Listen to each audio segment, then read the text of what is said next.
Welcome to Hickory Street Podcast. This is Michael Zamora, and we're here with From the Tides members. Say your names again. I'm Rob. I'm Jes. And Rob, you're the singer, and Jess, you're the guitar player? One of the guitar players. Yes, Singer is sir. a strong word, but yes. So, so how many band members total are in your band? Is it five? Five. Yeah, Okay. we got vocals, 2 guitars, 1 bass, 1 drummer. Nice. Yeah. So, I know that you guys are a metal band, but which subgenre of metal would you say you're kind of? Metalcore. Mostly really. metalcore, but for us, it's We kind of a mix of a few different ones, honestly. Yeah, we like to mix influences. Like there's a couple songs we have some hardcore influences and punk and metalcore and there's even kind of a deathcore breakdown we have. So it's all over the place, but metalcore is the most of it. Mm-hmm. Yeah. So mainly fast driving stuff.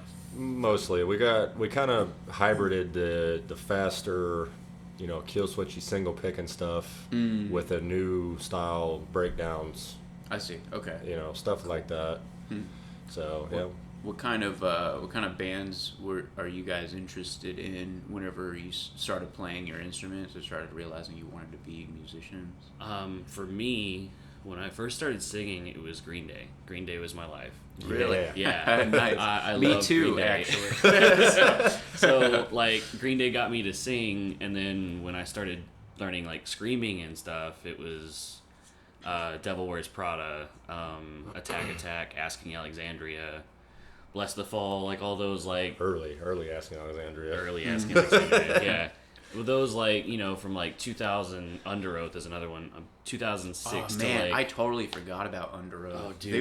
They were actually a very very cool band for a relatively long period of time. Yeah. But you forgot about them. I know. Well, to be fair. it's been a So did minute. I, honestly. So did I. But yeah, those are the bands that got me into screaming. So from 2006 to 2012 was most of those bands. I was like, yeah, that's what I want to do for the rest of my life. I want to scream at a mic. Good anger management. Yeah.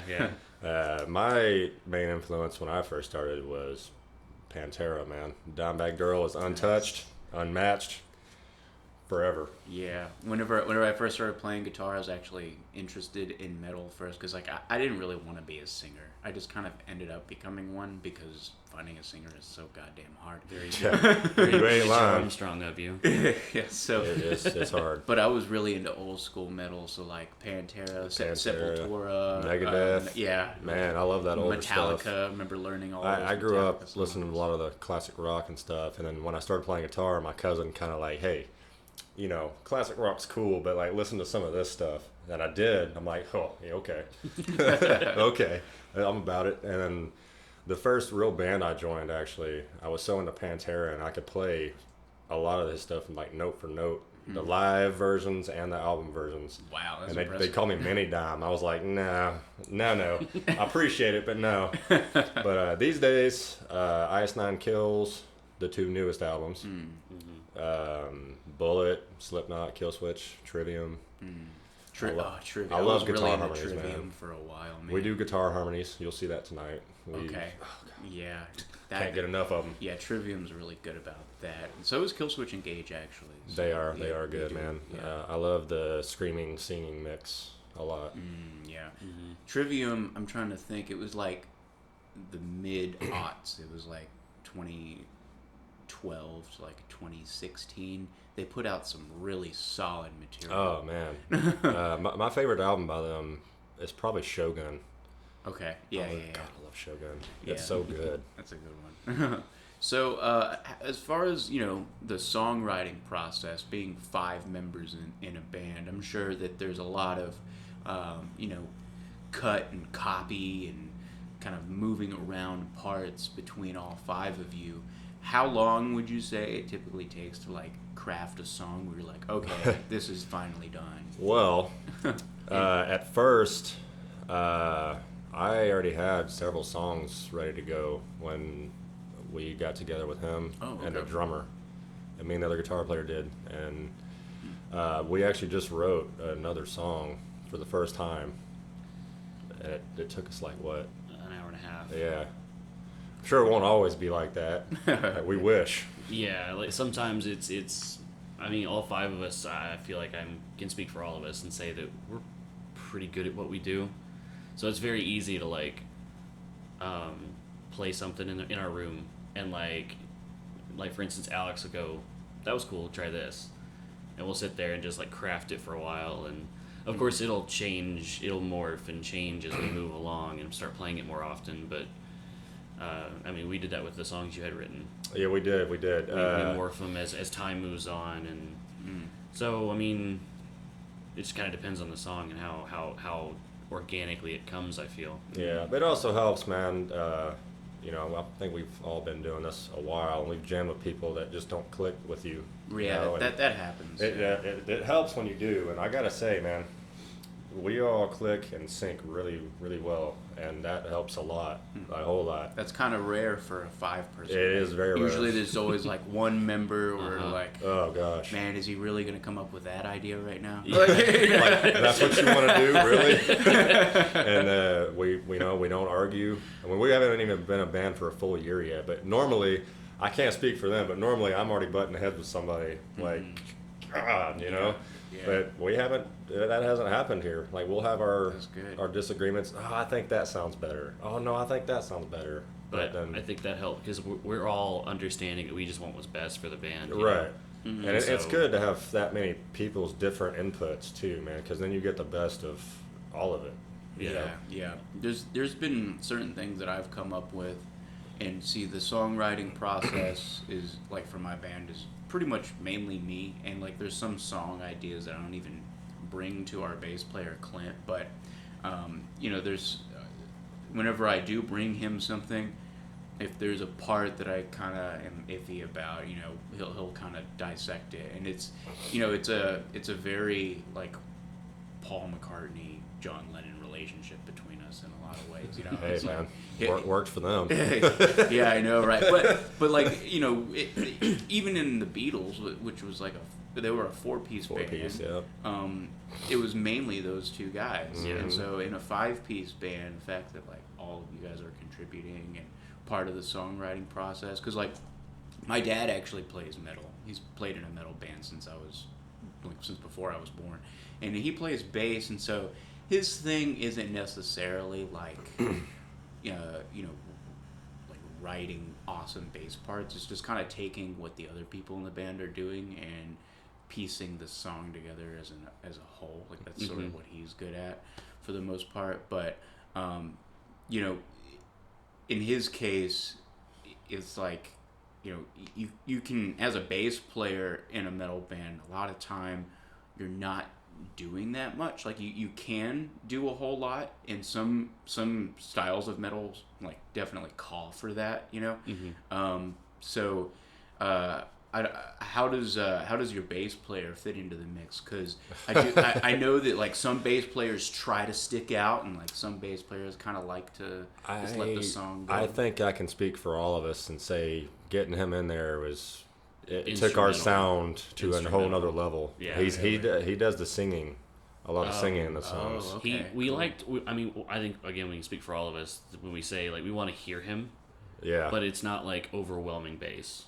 And even when it comes to songwriting and stuff like that, like he's very like, he's got an ear for that stuff. He's very good at it, and he's very producer minded, meticulous. Yeah. To the point where it's annoying sometimes. I love you, Alex, but it works for us. Yeah. It only pushes us to be better. Exactly. It pushes us to like think about other things that we might not have thought about before. And he hears stuff that we don't hear. Like we actually just got through recording our EP, our first EP. Nice.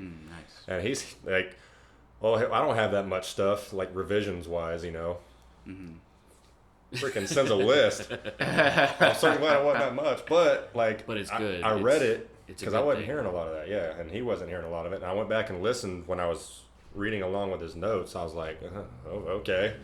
and it was there. Yeah. You know, I feel like that's one of the things. Whenever you're recording, especially, sometimes you just get so excited about recording that you miss a lot of the details. You know. And sometimes it's things that like I hear things that you don't necessarily hear because I'm focused as a vocalist. I'm focused on vocals, like how that puts together. You know, and you're listening to your guitar parts. So like, I'm not always listening for your guitar parts. But when you point it out to me, I'm like, yep, I hear it now. You know what I mean? But I'm hearing myself a lot. You know, I'm sure you're hearing yourself a lot, and I'm sure Alex is doing the same. Yeah, I gotta say, Dylan and Corey and. Oh yeah, Alex is really. I can't speak for anybody else, but Alex has really been pushing me to really listen for things like that, which is good when you go to the studio and. Yeah. It never fails, man. Going to the studio is like Thanos in Avengers. It's what's he say? I'm inevitable or something like that. It's inevitable. Something's always gonna change. Yeah. You know? Yeah. And my best friend told me that too. I'm like, yeah, okay. But I would say that getting Alex in was just instrumental. Crucial. Was he the last part of the band? Yes. He was. I've actually been trying to start this band for forever, since like 2008, 2009. Oh, wow. And I could never get the right group of people, man. Like somebody would flake out a few months down the road because they didn't want to get together and practice anymore, or you know, a lot of people do it for the wrong reasons, you know, and once they get a girlfriend, they're like, that's what I wanted. well, my goal's met. I'm good. Later, guys. I'm like, oh, all right, cool. That actually happened to me a couple times. Same, dude. Yeah, it's like, dude, you don't do music to get women.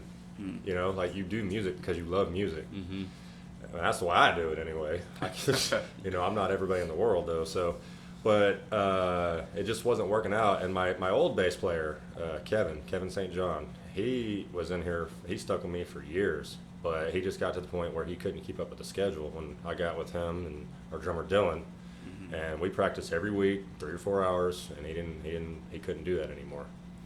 So then and some like, people get, you know, I mean, you move away from that. So yeah, nothing against him. No, I love guy. that dude to death. Yeah. He's in another band actually, Driven Below, but he just couldn't keep up with both bands, and he wanted to keep with their schedule.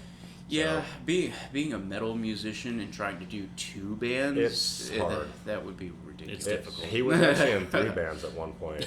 Oh my god. Yeah, I'm like, bro, like you're gonna die. Wild. Like, what are you doing? Yeah. And he's older too, man. He's like 44. You'd have to quit your full-time job at that point. Yeah, right. There's a lot to it. Yeah, There's a whole lot to it. But long story short, they auditioned me, I auditioned them. I've never auditioned two separate members on the same time, the same day before. Yeah, I was very, very worried about that, to be Same. honest with you. Yeah, So it was I me, can imagine. the other guitar player, Corey, him, and Dylan. And I already had a few tracks demoed that I did with my buddy, and we put drums to it. And we sent it to him, and all right, here, learn these, you know. And we got together the Put first lyrics time. to them, put vocals to How them. long was it? After like a week? It was, you sent it to me on one Saturday, and you said next Saturday we're going to get together. So I had a week. A week. And we went through both songs, didn't mess up, Yeah. except for that one part that we took out of One Last Breath. Yeah, I mean, Thank God. it was as good as you could imagine getting together the first time. Yeah, it couldn't have gone better, man. It really couldn't. And Yeah. that's when I knew. And I was to the point, and that's what I was saying, you know, trying to do this for 10 years in one band with these songs. Yeah. You know, I almost hung the guitar up as far as bands go. Yeah. I'll always play at home. Yeah. But, like, I was like, all right, I'm done. And about that time, the other guitar player was like, hey, man, I got these 2 emails. I'm like, man, I don't want to start something and then 3 months down the road it go, huh, you know. Yeah. But it worked out, man. We started jamming last year in In May. May. We had our first gig in October. Could have not gone any better. It was That's a good. really Yeah, gig. you know, whenever it comes to metal, because our old drummer, he's actually playing tonight in a metal band called Malconstruct. I don't know if you remember Malconstruct, yeah, I know yeah. them. So he drummed for us for like 2 years, and we're a punk band, so like our songs are stupid simple for him. And so yeah, like he just really liked the songs. He was like, this reminds me what I used to listen to in like middle This takes school. me back. So, yeah. Yeah. So yeah. Anyways, he's been doing Malconstruct for a while now, and they've sort of just been operating as a 3-piece because they had so many bass player issues. But the way they songwrite is, I mean, they don't live in the same city. Like, they all live in different cities. Like, 2 or 3 hours away from each other. So so they just record parts on their own and then send them to each other. And Aiden's a freak drummer, dude. Like, he will take a song, right, listen to it, put it into his system, whatever recording system he has, and then map out his drum parts electronically, and then go to his practice space and learn it and replicate it. Yep. That's cool. Yep. Yeah. So it sounds like maybe you guys have a kind of a similar process where you listen to the parts first, and then whenever you get together, you're a little bit more productive. Close. Just kind of Pretty close. I mean, like I said, it was a little different since I had pretty much the songs ready to go, and then we just got together and then made the changes that we needed to make, and then we made changes again when we went to the studio, and then more changes after that. And then throwing everyone's influences in there. Yeah, and our influences. I think Rob here and Dylan's got a lot of this similar influences. Me, Dylan, and Alex have very similar influences. I'm the oddball, I think, out because they like all that hardcore stuff. Like, what's one of them bands y'all like that I don't like? Okay, Boomer. Listen, man. It's not even hardcore band. I mean, I do like hardcore, but like Motionless in White. No, You're not a wasn't big fan of them. Who are you talking about? God, who was that band? I can't stand them. Y'all just went to see them, I think. Devil Wears Prada? That's it. Devil Wears Prada. Oh, I don't like them. Respect them for being musicians. They're doing their thing. It works for them. Just not my cup of tea, you know? Yeah. I'm more into like the more mainstream metal, like Trivium and Slipknot, Kill Switch. Yeah. So them having their influences like that mixed with mine. And then apparently like my breakdowns are like stuff that they listen to. Oh, yeah. And I don't even listen to stuff like that. I just like it. Like if it sounds good, I'm going to put it in the dang song, you know? Yeah. So like they're like, "Are you sure you don't listen to that stuff?" I'm like, "Nope." So tuning wise, you guys play in drop C, or do you just kind of do full step down? Or We are in drop A. Oh wow. Yeah, I play on a 7-string. The other guy uses a 6-string. It's basically Slipknot tuning. But since I got my Kemper amp and the other guy's got his Kemper, I think we're going to start experimenting with tunings, like drop G. I have a couple songs that I think would be good in drop G. Damn. I probably won't go lower than That's that. aggressive. I don't mind doing drop C. That's what I started in. Drop C, drop D. Yeah, I love drop C, dude. Whenever I was, getting into playing guitar, that was sort of my first adventure out into the musical wilderness. It was so foreign to me. Like, you can go this low, but like anything below drop C on a Strat sounds terrible. Oh, so, yeah. Well, you got to have specific equipment for that stuff. Yeah. But our tuning, I think it sounds good for us and what we're doing. And I've even tried some of the songs that we got in drop G, and they sound good in drop G. As long as you got your settings right and it don't sound like mush. Yeah. Yeah, and metal's one of those things where, you were just talking earlier about finding the right members and like how long it took you and stuff like that. And metal's one of those things where I feel like if you're a metal band, most of the time it takes quite a while before you start to do things and make waves in the community, but then once you kind of solidify your position, those fans are so diehard that like there's no going anywhere unless you do something really fucked up. Yeah, we have one really diehard fan. He works with our drummer. He's cool, man. Oh, yeah. He's Well, I think what's cool is, we released our first song and it got such a good reception.